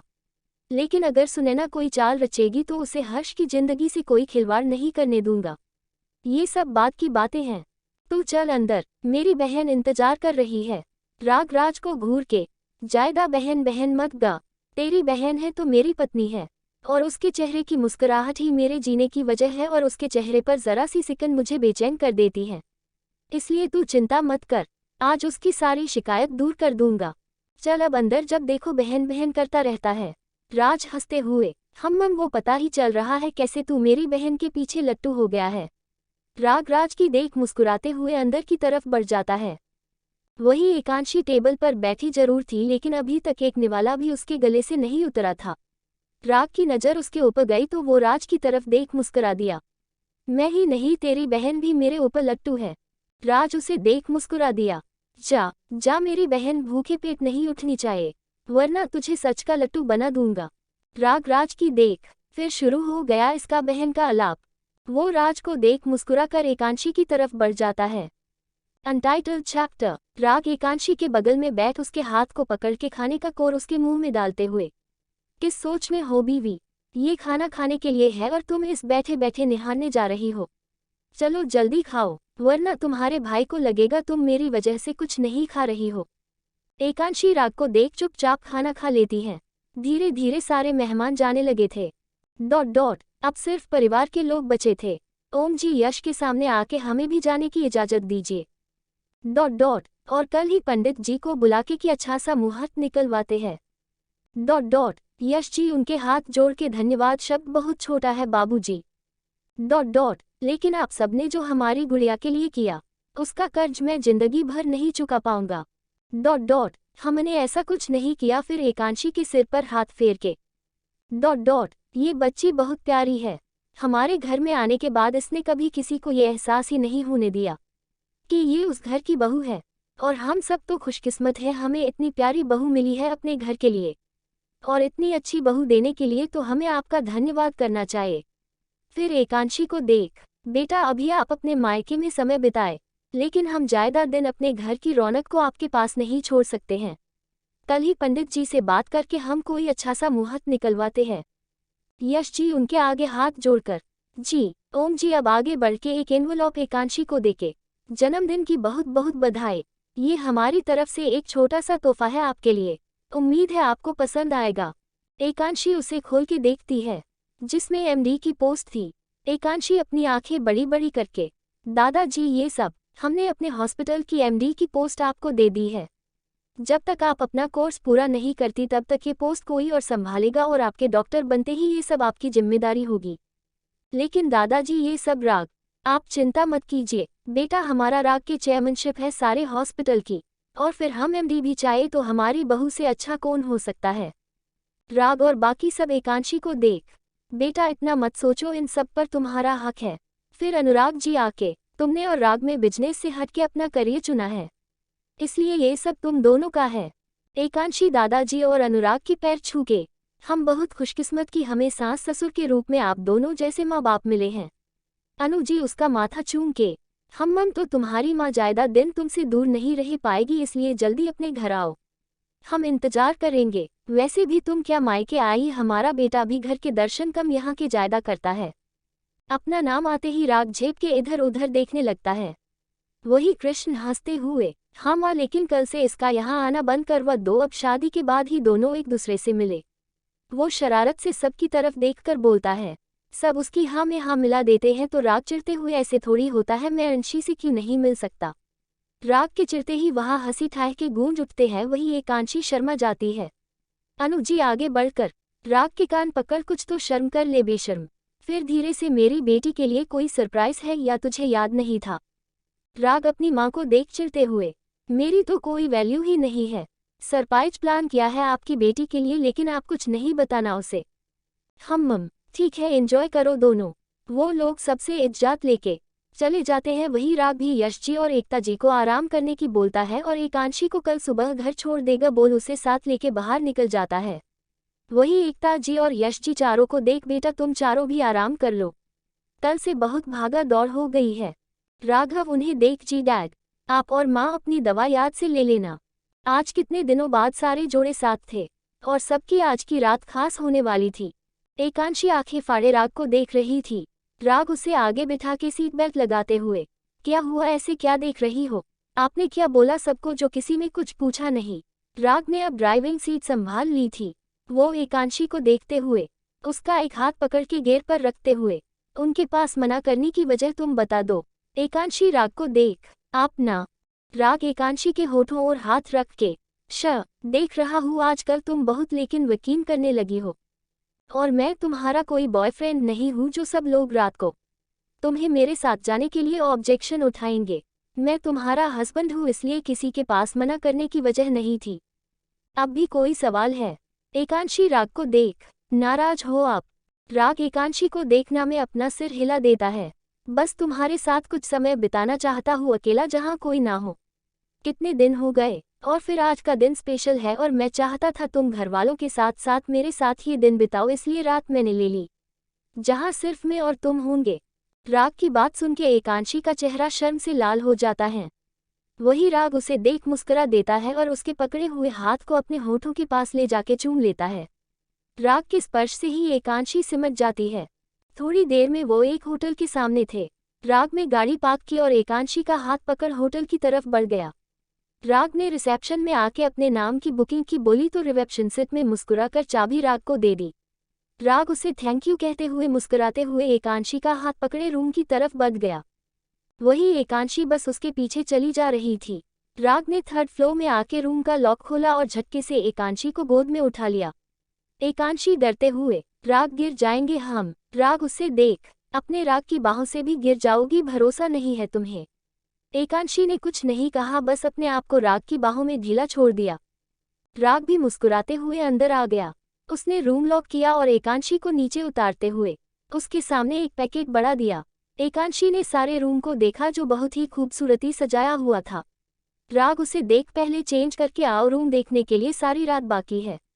राग की बात सुन के एकांशी पैकेट लेके बाथरूम की तरफ बढ़ गई। वही दूसरी तरफ राघव और पिंकी में आए तो रूम को इतनी खूबसूरती से सजा हुआ देख दोनों में एक दूसरे की तरफ देखा और फिर रूम को। ये सब किसने किया? राघव और पिंकी दोनों में ही अपने कंधे उचका दिया। दोनों अंदर आए। अंदर आके दोनों की नज़र टेबल पर फड़फड़ा रहे पेपर पर पड़ी। भाई भाभी, हमारी तरफ से एक छोटा सा तोहफा आपकी शादी के समय कुछ नहीं कर पाए, लेकिन जब आज से हम शुरुआत कर रहे हैं तो क्यों ना सबसे शुरू करें। और हाँ, हमारा नेक रेडी रखना। कल सुबह चाय हमें आपके और भाभी के लिए अलमीरा में ड्रेस रखी है, आके इस दिन को खास बनाए। राघव वो पेपर वही रखकर, क्या ख्याल? पिंकी उसे देख, ख्याल तो बढ़िया है, मेरी नंद ने इतने प्यार से सब रेडी किया है। फिर अलमीरा की तरफ बढ़ते हुए, मैं रेडी होके आती हूँ। आखिर मेरी नंद की विश है, आप मेरी नंद के गिफ्ट का इंतजाम कीजिए। वो मुस्कुराते हुए बाथरूम हुए रूम में बढ़ गई। वही राज और संजना के रूम में संजना आंखें फाड़े सारे रूम को देख रही थी। ये सब तुमने किया? राज उसे देख, यार ऐसे देखकर डराओ मत, ये सब मैंने नहीं किया, ये तो गुड़िया का प्लान था, उसी ने किया ये सब। फिर उसे पीछे से बाहों में भर के, और फिर जब मेरी छोटी सी गुड़िया ने इतनी मेहनत की ही है तो क्यों ना उसकी मेहनत सफल की जाए। संजना राज को देख, दिन व दिन बेशर्म होते जा रहे हो तुम। राज अब तुनकते हुए, यार इसमें बेशर्म की बात कहाँ से आई? वैसे भी जब से आए हैं हम दोनों, मतलब तुम समझ रही हो ना। राज की बात सुन के संजना उसके सीने से मुक्का जड़ते हुए, हटो तुम। संजना रूम में आती ही तो उसकी नज़र ड्रेसिंग पर रखे पेपर पर पड़ती है। वो राज को देख, अब ये क्या है? राज अपने कंधे उचकाकर, मुझे नहीं पता। दोनों में लेटर खोला। हेलो मेरे प्यारे भाई और भाभी, उम्मीद है आप दोनों को हमारा सरप्राइज पसंद आएगा। और हाँ, आप दोनों के लिए अलमीरा में ड्रेस रखी है। हम सब आज से अपनी जिंदगी की शुरुआत करने जा रहे हैं, तो क्यों ना सब अपनी शुरुआत करें। आप दोनों की शादी की टाइम पर हम नहीं थे, लेकिन आप दोनों के लिए आज छोटा सा तोहफा हमारी तरफ से। और हाँ, हमारा नेक कल सुबह तैयार रखना, आपको सस्ते में नहीं छोड़ने वाले हम। राज ने संजना को देख, जो उसे ही देख रही थी। बीवी तो नानुकुर कर रही है और बहन को नेक जाए। राज का बड़बड़ाने सुन, जायदा बड़बड़ाने की जरूरत नहीं है। मैं मेरी नंद की मेहनत बर्बाद नहीं करूंगी। फिर अलमीरा से पैकेट निकाल कर, मैं रेडी होती हूँ, तुम मेरी नंद के नेक का इंतजाम करो। राज उसकी बात सुन के एक कॉल करता है और बात करके फ़ोन काट देता है। जल्दी से अपना पैकेट लेके वही रूम चेंज कर लेता है। 77 अनटाइटल्ड चैप्टर। इधर दूसरी तरफ यश जी और एकता जी आज सालों बाद अकेले थे रूम में। वो फ्लैट पर भी एक रूम में रहे थे, लेकिन तब कोई ना कोई उनके पास होता। लेकिन आज वो दोनों अकेले थे अपने बेडरूम में, जहां वो सालों पहले एक दूसरे के साथ रहे थे। उस कमरे में जो उनकी मिलन का गवाह था, वो कमरा जिसमें जाने कितनी यादें कैद थी, वो कमरा जहां एकता जी सालों से कैद थी। रूम के आके एकता को ये फील नहीं हुआ कि वो यही कमरा है जहां कंचन ने उन्हें सालों से कैद किया हुआ था, क्योंकि राग और राज में मिलके उस कमरे का पूरा हुलिया बदल दिया था। राग एक डॉक्टर था और वो जानता था, अगर एकता जी को ऐसे ही इस घर में और कमरे में लाया गया तो वो कभी अपना पास नहीं भूल पाएगी। अतीत की परछाई कभी न कभी उसके सामने आएगी जो सबकी जिंदगी को इफेक्ट करेगी। इसलिए राज ने सारी बुरी यादें वहां से हटवा देने को कहा। राज ने भी घर का हुलिया ही बदलवा दिया था, जिससे पॉजिटिव एनर्जी सबको मिल रही थी। एकता जी, यश जी को देख, आप चेंज कर लीजिए। यश जी मुस्कुराते हुए, एकता इतना भी अनरोमेंटिक होना अच्छी बात नहीं। फिर उन्हें पीछे से अपनी बाहों के भर के, बच्चों में इतनी मेहनत की और आप उनकी मेहनत को जाया करना चाहती है। एकता जी उन्हें देख, यश आप। लेकिन तब तक यश जी ने उनके शब्दों को बीच में रोक दिया। इधर एकांशी जब चेंज करके आई तो राग कमरे में नहीं था। एकांशी ने देखा, तभी उसकी नज़र शीशे पर गई जहां एक नोट लगा था। सबकी नाइट तो अरेंज कर दी बीवी, लेकिन अपने पति के अरमानों के बारे भी सोचा करो। लेकिन कोई बात नहीं, मैं हूं ना उसके लिए। रूम से बाहर निकल के राइट टर्न लेना, वहां वेट कर रहा हूं तुम्हारा। Move fast. राग का नोटिस पढ़ के एकांशी के बॉडी में शिरहन दौड़ गई। ऊपर से उसकी ड्रेस उसे खुद ही शर्मा रही थी। उसने खुद को देखा और एक गहरी सांस लेके बाहर की तरफ कदम बढ़ा दिए। उसने राग के दिए इंस्ट्रक्शन फॉलो किए और उसी तरफ बढ़ गई। उसने देखा खुला आसमान था जिसे उसे अंदाजा हो गया ये रूफटॉप है। वहाँ अंधेरा देख एकांशी चारों तरफ देख। राग कहाँ हो आप? एकांशी के बोलते ही वहाँ धीरे धीरे सारी लाइट ऑन हो गई। एकांशी ने चारों तरफ गर्दन घुमाई, वहाँ चारों तरफ बहुत ही रोमांटिक मोमेंट बना हुआ था। तभी एक हाथ उसके सामने आया। एकांशी ने नजर उठा के देखा तो राग उसके सामने ब्लैक शर्ट और ब्लैक पेंट में खड़ा था। उसे सामने देखा एकांशी शर्मा गई। राग उसे देख, अंशी बी कंफर्ट, यहाँ तुम्हारे और मेरे अलावा कोई नहीं है। एकांशी राग को देख उसके हाथ पर अपने हाथ रख देती है। वही राग उसको टेबल के पास ले आता है जहाँ बहुत ही खूबसूरत केक रखा था। एकांशी राग को देख इन सब की क्या जरूरत थी, अभी तो केक कट करके आए ना हम मम आए थे, लेकिन ये सिर्फ हम दोनों का है। राग उसकी तरफ नाइफ बढ़ाया तो एकांशी ने मुस्कुराते हुए केक कट कर दिया। एकांशी ने उसमें से एक पीस लेके राग को खिलाया। वही पीस राग ने थोड़ा सा खाकर एकांशी की तरफ बढ़ा दिया। राग अब एकांशी के होठों पर लगे केक को देख उसे अपनी तरफ खींच के अपने होठ एकांशी के होठों पर रख देता है। एक बार को एकांशी को समझ नहीं आया, लेकिन जब समझ आया तो वो भी राग का साथ देने लगी। थोड़ी देर में राग एकांशी से दूर होके, हम तो बताओ अपना बर्थडे गिफ्ट क्या चाहे? एकांशी राग को देख, हमें कुछ नहीं चाहिए राग, आपका साथ ही हमारा सबसे बड़ा गिफ्ट है और हमारे लिए वही काफ़ी है। आपको पता है आज हमें ऐसा लग रहा है जैसे हमारा नया जन्म हुआ है और हम अब उसे हंसी खुशी जी रहे हैं। कभी कभी डर लगता है कहीं हमसे ये खुशियाँ छीन नहीं जाए, कहीं 2 पल की ये खुशी ना हो। राग एकांशी को देख, कोई खुशी 2 पल की नहीं है बीवी, कुछ नहीं होगा, और जब पूरा परिवार तुम्हारे साथ है तो डर क्यों? देखो मेरी आंखों में, क्या तुम्हें अभी भी लगता है कोई तुमसे तुम्हारी खुशियाँ छीनेगा? एकांशी राग की आंखों में देख, ना में अपना सिर हिला देती है। वही राग उसके चेहरे को तर्जनी उंगली से ऊपर करके, तुम हम सबके लिए बहुत मायने रखती हो अंशी, खासकर मेरी जिंदगी में। मैंने आज जो भी पार्टी में कहा वो सिर्फ कहने भर के लिए नहीं था, बल्कि हकीकत थी जिसे मैं सच में महसूस करता हूँ। और सच बताओ, शायद तुम्हारे बिना अपनी जिंदगी की कल्पना भी मैं नहीं कर सकता। एकांशी राग के सीने से लग, आपको सफाई देने की जरूरत नहीं है, हम जानते हैं और यकीन मानिए हम बहुत खुशकिस्मत हैं, हमें आपके जैसा जीवनसाथी और इतना प्यारा परिवार मिला। हम भी आपके बिना नहीं रह सकते। आप हमारी सांसों में इस कदर बस गए हो कि आपके बिना एक पल भी हम नहीं रह पाएंगे। राग एकांशी को देख, तुम जानती हमारा रिश्ता जन्मों जन्मों के लिए बंध गया है और हमारे परिवार वाले एक बार फिर से हमें इसी पवित्र बंधन में बांधने की तैयारी कर रहे हैं।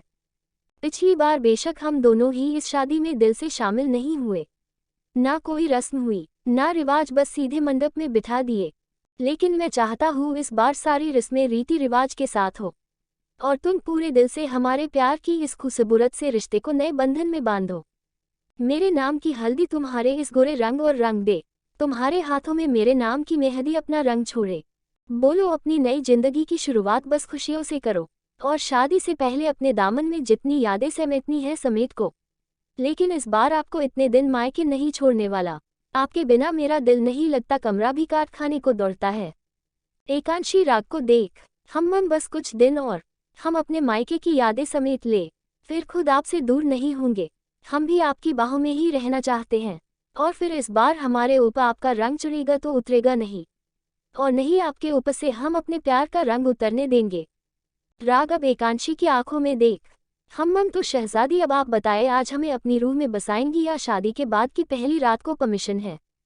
एकांशी राग की बात सुन के झेपते हुए, आप तो हमारी रूह में बहुत पहले बस चुके हो, लेकिन अब हम चाहते पूरी रस्मों रिवाजों के बाद जब आपकी दुल्हन बन, तब हम पूरी तरह आपकी होना चाहते हैं।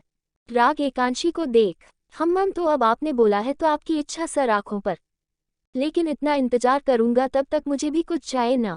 एकांशी राग को देख, और क्या चाहे आपको? राग एकांशी को आज की रात तुम्हारी बाहों में सुकून से बिताने चाहता हूँ। एकांशी राग को देख अपनी पलकें झपका देती है और उसके सीने से लग जाती। राग उसे बाहों में भर के, वैसे तो बहुत कुछ सोचा था आज के लिए, लेकिन कोई नहीं, शादी के बाद की रातों के लिए छोड़ देते हैं। एकांशी राग की आंखों में देख, आप हमें बताने वाले थे कल कहाँ थे आप, और आप और भाई घर इतना लेट कैसे पहुँचे? राग एकांशी की बात सुन के उसे गोद में उठाकर रूम की तरफ बढ़ते हुए, रूम में चलकर बात करते हैं। एकांशी ने भी राग के गले में अपनी बाहें डाल दी और उसके सीने से अपना सिर लगा लिया। राग रूम में आके गेट लगाया और वही एकांशी के पास बेड पर बैठ गया। अंशी जायदा नहीं, सिर्फ इतना बता सकता हूँ, किसी के अपराधों की सजा देने गए थे हम दोनों, और वही टाइम लग गया। एकांशी राग को देख, आप दोनों मासी और सुनैना दी के पास। हमारा मतलब आप दोनों ने उन्हें कैद करके रखा हुआ है। राग एकांशी को देख गंभीर आवाज में, तुम्हें पता चल गया ना, इससे ज्यादा कोई सवाल नहीं। एकांशी राग को देखा में सिर हिला देती है। राग उसे देख, चलो सोते हैं, रात बहुत हो गई है। एकांशी राग को देखा में सिर हिला के अपने कपड़े लेके चेंज करने चली जाती है, जो राग ने पहले ही उसे पकड़ा दिए थे। थोड़ी देर ना दोनों ही एक दूसरे की बाहों में सुकून से सो रहे थे। इधर दूसरी तरफ एकता जी और यश जी बेड पर एक दूसरे का हाथ थामे बैठे थे। यश जी एकता की को देख, एकता तुमने बताया तुम इसी रूम में सालों से कैद थी, लेकिन एक बार जब मैं इस रूम में आया तब ये रूम खाली था, और तुम्हारे फ़ोन और काफ़ी ऐसी चीज़ मेरे हाथ लगी थी जिससे मुझे सारी सच्चाई पता चली थी, लेकिन तुम मुझे यहाँ कहीं नहीं दिखी। हम शायद एक बार मेरी तबीयत ज़्यादा खराब हुई थी, और कंचन को न चाहते हुए भी मुझे हॉस्पिटल में ले जाना पड़ा, क्योंकि वो मुझे जिंदा रखना चाहती थी, इसलिए वहाँ डॉक्टर ने 1 हफ्ते मुझे एडमिट रखा। शायद इसी बीच आप कमरे में गए होंगे। यश जी एकता जी को देख, शायद उस वक्त भगवान ने हमारे तकलीफ और बढ़ाने की सोची होगी, इसलिए मैं उसी दिन रूम में गया जब तुम वहाँ मौजूद नहीं थी। अगर तुम मिलती तो शायद हमारी जिंदगी इतने साल तकलीफ में नहीं बीतती। एकता जी यश जी के कंधे पर अपना सिर रखकर, जो बीत गया उसके बारे में मत सोचिए, जो आगे होगा उसकी सोचिए, और आपको गुड़िया की शादी होंगी उसकी तैयारियों में लगिए, मुझे मेरी बेटी की शादी में कोई कमी नहीं चाहिए। यश जी मुस्कुराते हुए, जो हुक्म मेरे आका, हमारी गुड़िया की शादी में कोई कमी नहीं होगी, तुम बेफिक्र रहो। 78 अनटाइटल्ड चैप्टर। एकता जी यश जी की बात सुन के उनके सीने से लग जाती हैं। यश जी उनका माथा चूम के, ज्यादा मत सोचिए एकता, दुख के बादल अब छट गए हैं, अब कोई हमारी खुशियों के बीच नहीं आएगा। सारा अतीत भूल के अपने आज और आने वाले कल में जियो, और तुम खुश रहोगी तो तुम्हारी बेटी भी अपना अतीत भूल के राग के साथ अपनी नई जिंदगी की शुरुआत कर पाएगी। तुम समझ रही हो ना? एकता जी उन्हें एक नज़र देखा में सिर हिला देती हैं। आप ठीक कह रहे हो, बस डर लगता है कहीं एक बार फिर से कंचन का साया हमारी जिंदगी में नहीं आए। एकता, अब वो हमारे बीच या हमारे रिश्तों में नहीं आ पाएगी। पहले हम नहीं जानते थे उसके बारे में, इसलिए उसने हमारे भरोसे के फ़ायदा उठाया, लेकिन अब हम जानते हैं, और तुम दुआ करना वो औरत मेरे सामने कभी ना आए, वरना मेरे हाथ से कुछ गलत हो जाना है।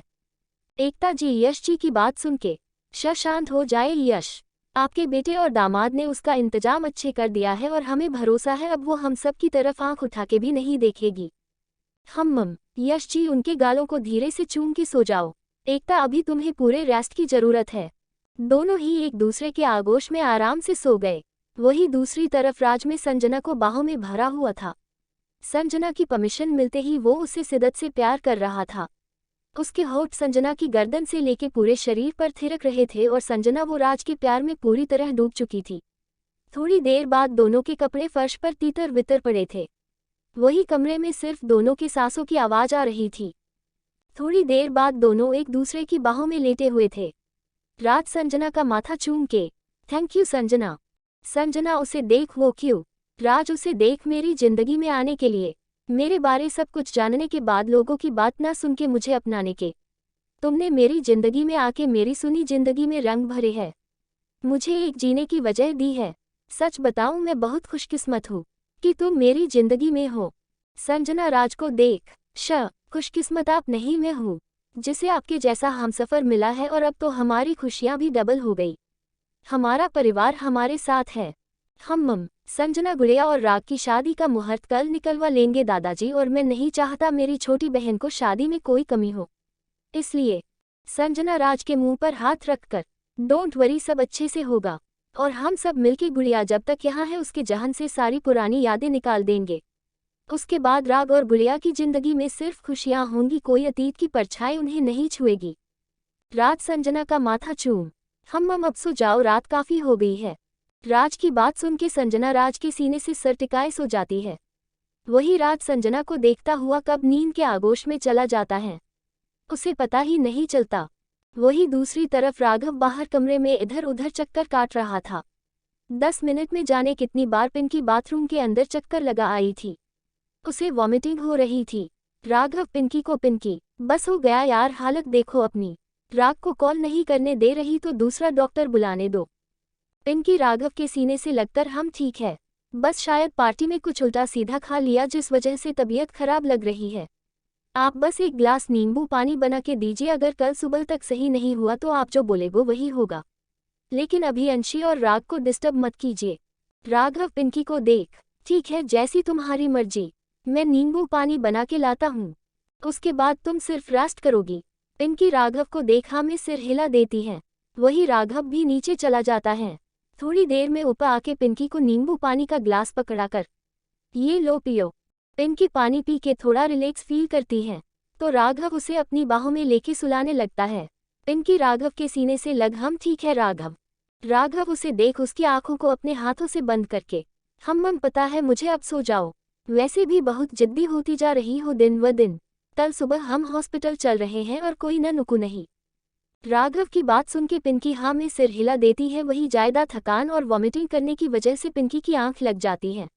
उसे सुकून से सोते देख राघव के चेहरे पर मुस्कुराहट आ जाती है और वो भी उसका माथा चूम के नींद में चला जाता है।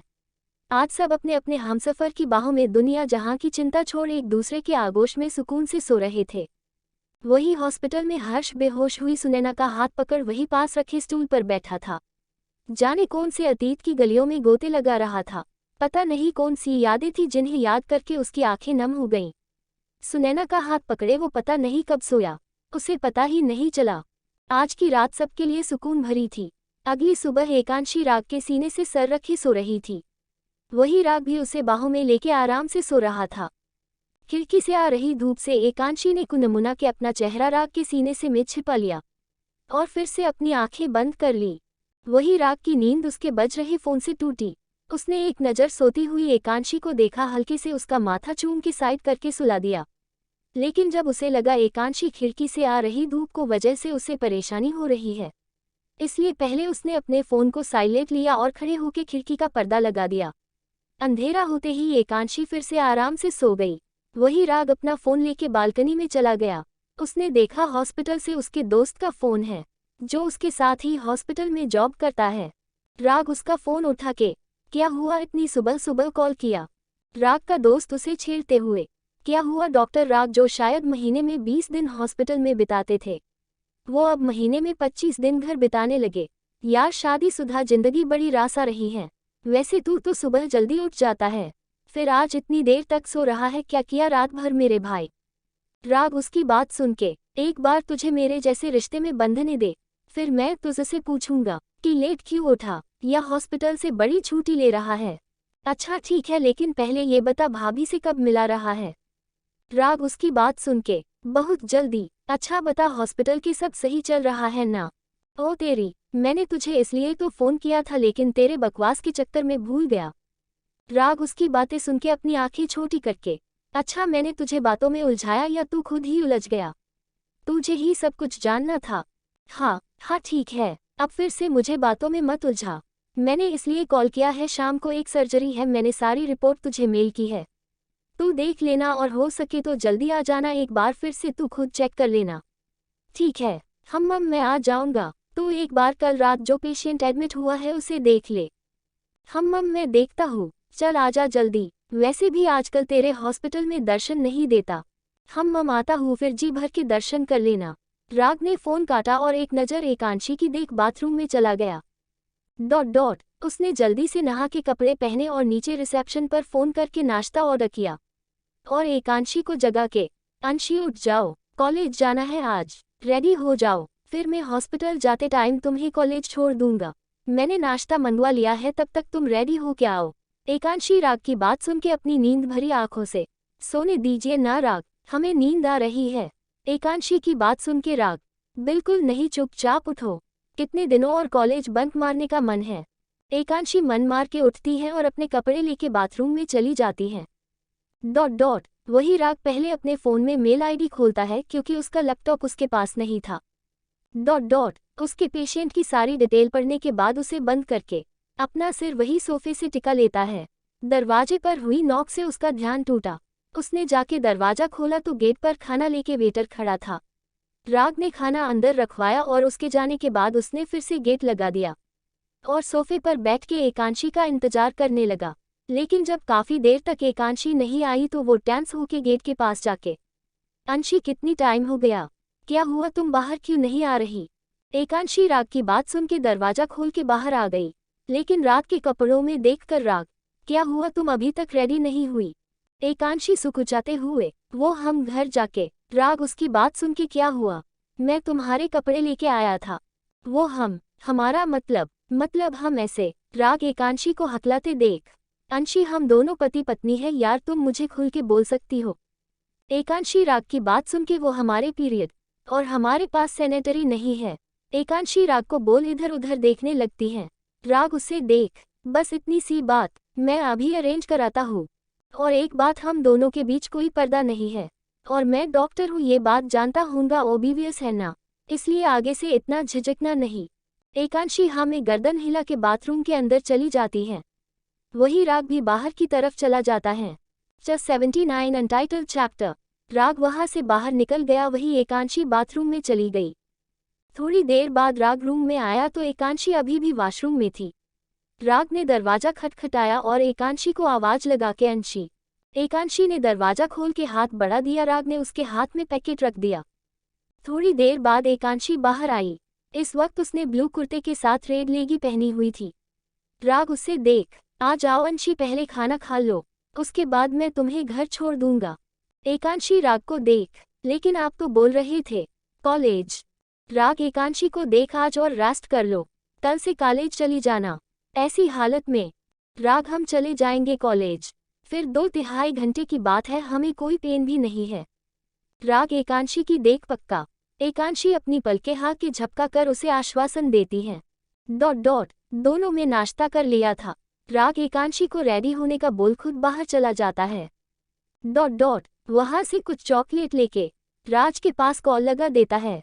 वही राज जो संजना को बाहों भरे चैन की नींद सो रहा था। बेचारा रात के जाने किस पहर सोया था, उसे खुद नहीं पता था। अब उसकी आंखें ठीक से खुल नहीं रही थी। वो और सोना चाहता था, लेकिन फोन पर आ रही लगातार कॉल की वजह से वो चिढ़ता हुआ उठ गया। कॉल पर राग का नाम देख वो और ज्यादा चिढ़ गया।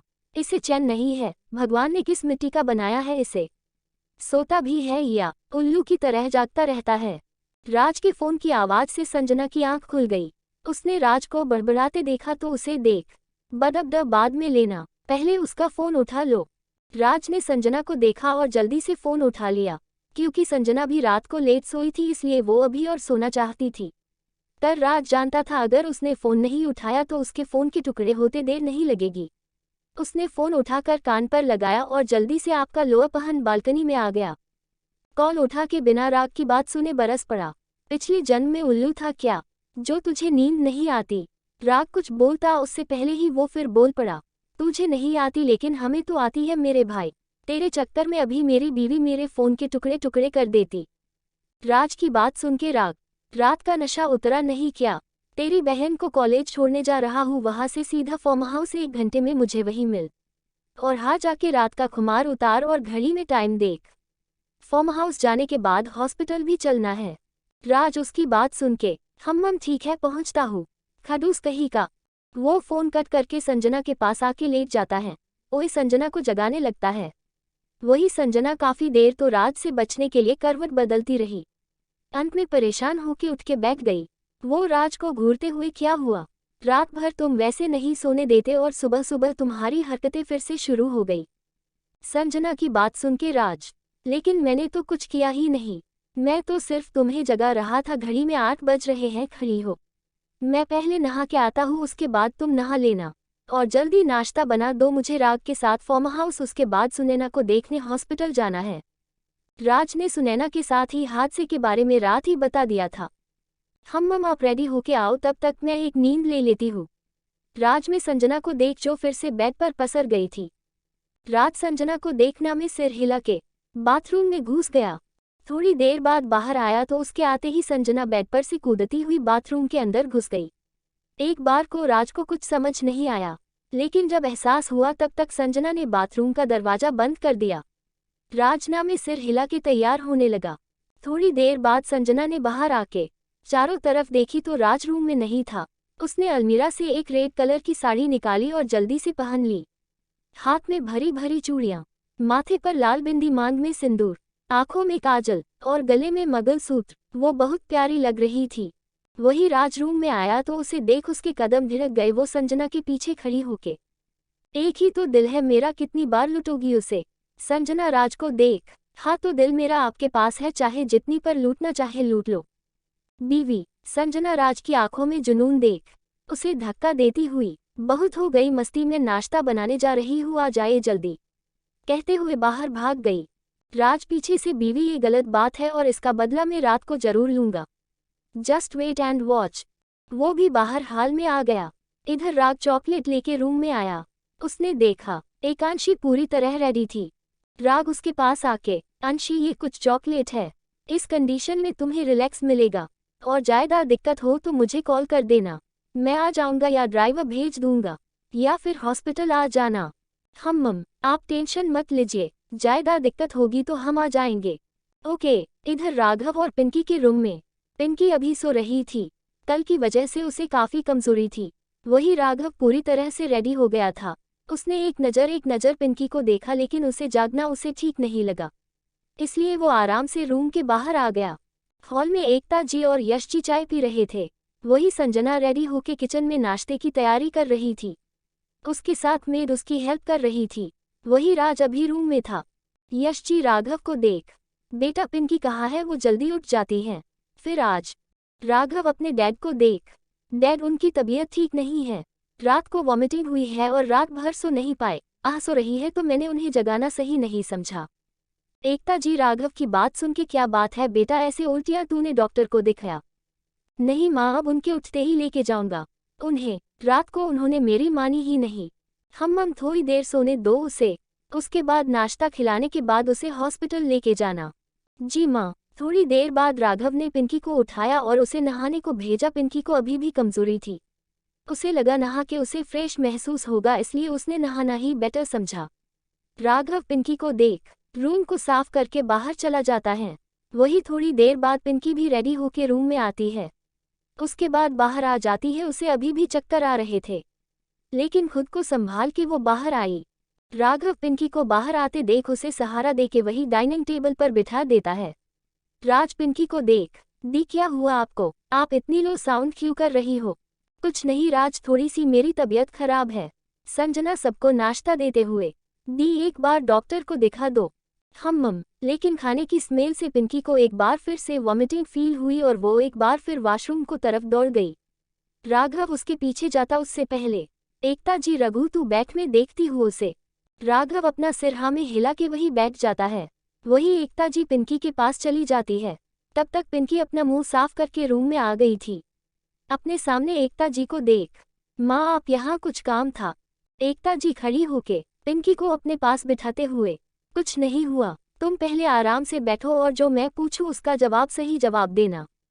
माँ क्या हुआ, सब ठीक है ना? एकता जी पिंकी का माथा चूम के, मुझे कुछ नहीं हुआ और मैं बिल्कुल ठीक हूँ, तुम शांत होके बैठो और ये बताओ तुम्हें क्या फील हो रहा है? पिंकी उन्हें देख, कुछ नहीं माँ, बस वोमिटिंग हो रही है और चक्कर आ रहे हैं, कुछ भी अच्छा नहीं लग रहा है। एकता जी उसे देख, पीरियड कब आया था लास्ट टाइम? एकता जी के ये सवाल पूछते ही पिंकी ने अपनी नजरें नीची कर ली। एकता जी पिंकी को, मुझे सास की तरह देखोगी तो तुम्हें शर्म महसूस होगी, एक माँ समझ बेटी की तरह बताओगी तो मुझे भी अच्छा लगेगा और तुम्हें तुम्हारे सवालों के जवाब भी मिल जाएंगे। पिंकी एकता जी की बात सुन के उनकी तरफ देख, 4 महीने से मेरे पीरियड नहीं आए। एकता जी पिंकी को देख मुस्कुराते हुए, कुछ नहीं हुआ, तुम्हें बिल्कुल ठीक हो, एक बार हॉस्पिटल जाके चेकअप करा के आओ, क्योंकि मेरे तजुर्बा कहता है कि कोई खाने की प्रॉब्लम नहीं है, शायद तुम्हारी कोख में तुम दोनों का अंश पनप रहा है। फिर उसके माथे को चूम को, जाओ जाके एक बार चेकअप करा के आओ।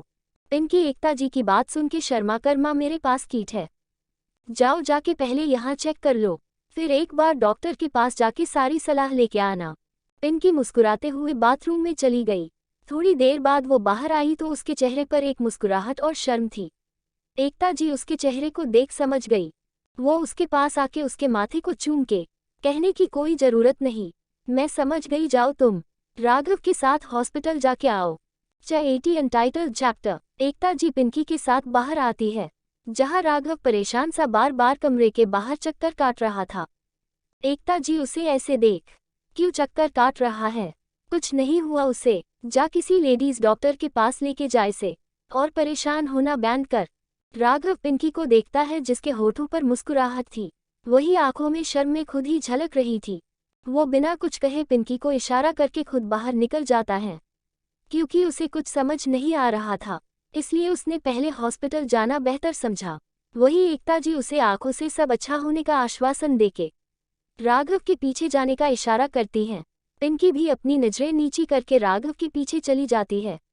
वही गाड़ी में बैठने के बाद वो अपनी आंख बंद करके सीट से अपना सिर टिका लेती है। राघव उसे देख, पिंकी सब ठीक है ना?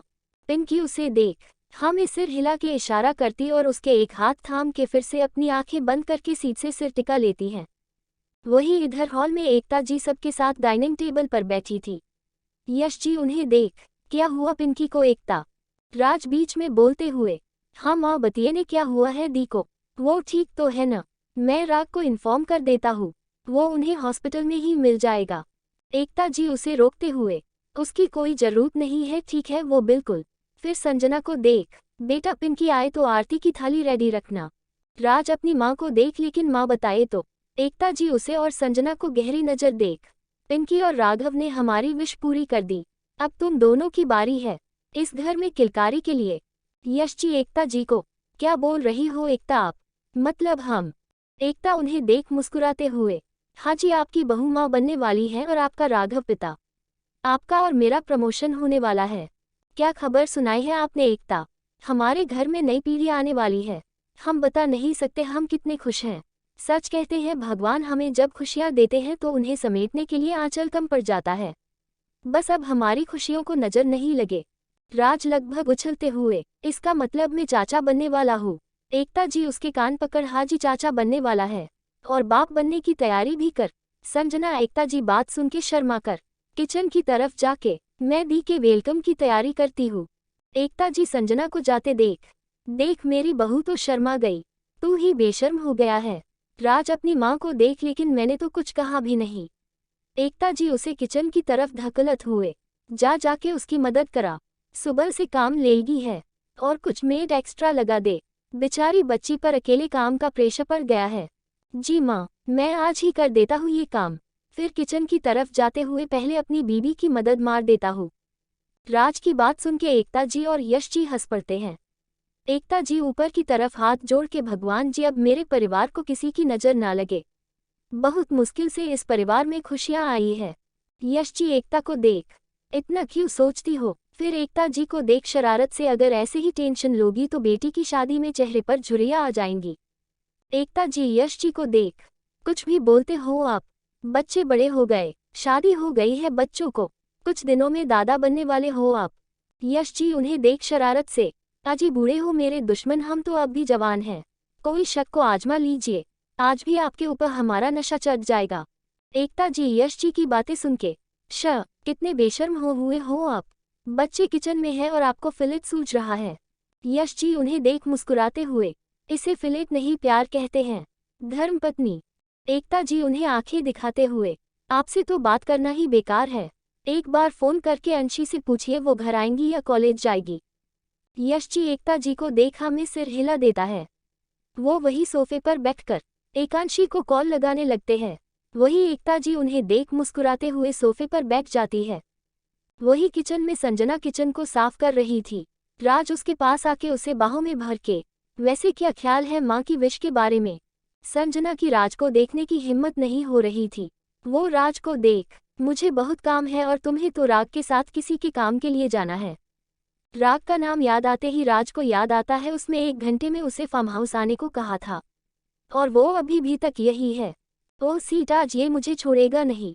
वो संजना के माथा चूम के इस बार पर रात को बात करेंगे। अभी मैं जाता हूँ, वरना वो मुझे कच्चा चबा जाएगा। राज को हड़बड़ाहट में देख संजना को हंसी आ जाती है और राज उसे बाय बोल बाहर आके, माँ डैड मैं जाता हूँ, राग ने बुलाया था, अगर टाइम से पहुँचा तो आज छोड़ेगा नहीं मुझे। एकता जी उसे देख, हम संभल के जाना। राज उन्हें देख, हम आप चिंता मत करो, और भाई दी आए तो बताना मुझे भी। हम ठीक है, जाओ। राज उन्हें देख में सिर हिला के जल्दी से गाड़ी में बैठ फार्म हाउस की तरफ गाड़ी मोड़ लेता है। वही राग एकांशी को कॉलेज छोड़ फार्म हाउस की तरफ निकल गया था। वो फार्म हाउस पर पहुंचा तो राज अभी तक नहीं आया था। उसने उसे वहां ना देख, ये लड़का कभी टाइम से नहीं आ सकता। उसके बाद खुदगाद से कंचन के बारे में पूछ अंदर की तरफ बढ़ गया। उसने अंदर आके देखा, कंचन आराम से चेयर पर बैठी थी। उसके चेहरे से पता लगाया जा सकता था उसे कल रात जो कुछ उसने किया उसका कोई अफसोस नहीं है। राग उसके सामने चेयर डाल के बैठ गया। वो कंचन की को देख, कैसी औरत हो तुम? अपने बहन, उसके पति, उसके बच्चों के साथ इतना गलत करने के बाद तुमने अपनी बेटी को भी नहीं छोड़ा। एक अच्छी इंसान नहीं बन पाई तो क्या हुआ, कम से कम अच्छी माँ बन जाती। अपनी बेटी पर बार करते हुए तुम्हारे हाथ नहीं कान पे। तभी राज वहां आके, किससे अच्छे होने उम्मीद कर रहे हो राग? वो कहावत सुनी होगी तुमने, इंसान चोरी से जाए पर सीना जोरी से नहीं। अपनी फितरत से कभी कोई नहीं बदलता। फिर जो औरत अपनी बहन की नहीं हो पाए, वो किसी और की क्या होगी? राज, बहुत हुआ इसका, अब समय आ गया है इसे इसकी किए का सजा देना का। राग ने उसे देखा में सिर हिलाया और अपनी पॉकेट से निकालकर एक इंजेक्शन उन्हें इंजेक्ट कर दिया। कंचन जी की आंखें बड़ी हो गई। वो राग को देख, ये क्या क्या किया तुमने मेरे साथ? राग उन्हें देख के डर लग रहा है। लगना भी चाहे, बहुत चालें चली है ना, दिमाग पर बहुत ज्यादा जोर डाला होगा। इसलिए भी थोड़ा रेस्ट चाहिए, और मैंने तुम्हें जिंदगी भर कर लिए रेस्ट दे दिया। 5 मिनट है तुम्हारे पास, जितना चाहे बोल लो, उसके बाद जिंदगी भर बोलना तो दूर, तभी अपने हाथ भी नहीं उठा पाओगी। और सच बताऊं, ये सजा तुम्हारे लिए बहुत कम है। तुम्हारी वजह से मेरी अंशी ने जो तकलीफ दी है, उसके बाद मेरा मन था तुम्हें इस दुनिया से अलविदा कहलवा दूं। लेकिन अगर ऐसा हुआ तो तुम वो सब कैसे महसूस करोगी जो मेरी अंशी ने महसूस किया? वो लाचारी कैसे महसूस करोगी? और इससे बेहतर सजा तुम्हारे लिए हो ही नहीं सकती। कंचन जी, उसे देख, नहीं तुम ऐसा नहीं कर सकते। राग उन्हें देख उनकी तरफ झुकते हुए, मैं ये कर चुका हूँ। लगभग 15 मिनट बाद वो एक स्टैच्यू बन गई। राग और राज दोनों उसे देख गार्ड को इशारा करके उसे पास की बस्ती में शिफ्ट करने का बोल, वहां सब साफ करने का कहे, उधर से निकल जाते हैं। साथ में उसके ऊपर हमेशा नजर रखने का बोल जाता है। उनके घर पर बुरे साए को उन्होंने हमेशा के लिए हटा दिया था।